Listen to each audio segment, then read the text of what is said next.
நம்ம பார்க்க போற பழம் வந்து பாத்தீங்கன்னா மாம்பழம். மாம்பழம் சார்ந்த பல விஷயங்களை வந்து மருத்துவ குணங்கள்லாம் வந்து இன்னைக்கு வந்து பார்க்க போறோம். இதை வந்து பாத்தீங்கன்னா வந்து ஒரு அற்புதமான ஒரு பழைய நூல் எனக்கு கிடைத்தது. அதுல இருந்து தான் வந்து உங்களுக்குலாம் வந்து வாசிக்க போறேன். அப்படியே நம்ம பார்ப்போங்களா?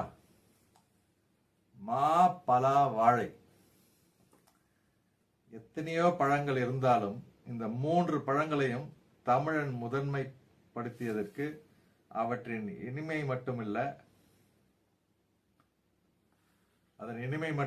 காரணம், அவற்றில் உள்ள மருத்துவ குணங்களும் முக்கிய காரணமாகும். இந்த 3 கனிகளிலும் முதன்மையானது மாம்பழம். இனிப்புடனும் சற்று துவர்ப்பும் கலந்து ஊட்டச்சத்து மிகுந்தது இது.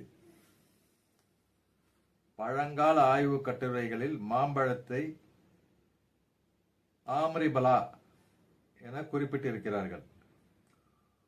உடல் வலிமையை தரக்கூடியது என்கிறார்கள்.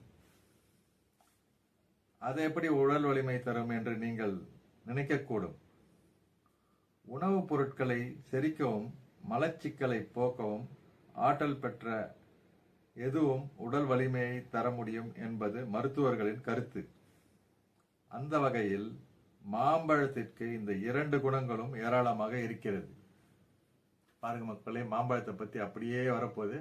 அப்படியே நீங்களும் கேட்டுட்டே இருங்க, பயனுள்ளதா இருக்கும். முழுவதுமா கேளுங்க. மாம்பழங்களில் பல ரகங்கள் உண்டு.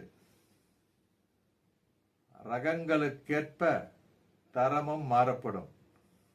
புளிப்பு மற்றும் துவர்ப்பு சுவையுடைய பச்சை மாங்காய் உடலில் பித்தத்தையும் வாயுவையும் ஏற்படுத்தும். பச்சை மாங்காயை சிறு துண்டுகளாக நறுக்கி நிழலில் உலர்த்தி செய்யப்படும் பொடி இந்தியில் ஆம்சூர் என்று அழைக்கப்படுகிறது. கருஞ்சிவப்பு நிறத்தில் உள்ள புளிப்பும் துவர்ப்பும் நிரம்பிய இந்த பொடி உணவுக்கு சுவை கூட்டுவது மட்டுமின்றி வாயு தொல்லையையும் போக்கும்.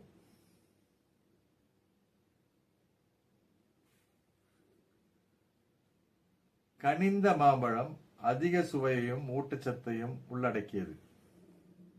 சிறிய மற்றும் நடுத்தர அளவில் உள்ள ஒரு மாம்பழத்தில் வெண்ணெய் மற்றும் பாதாமில் உள்ளதை விட மனிதனுக்கு தேவையான ஊட்டச்சத்து அதிகமாக இருக்கிறது.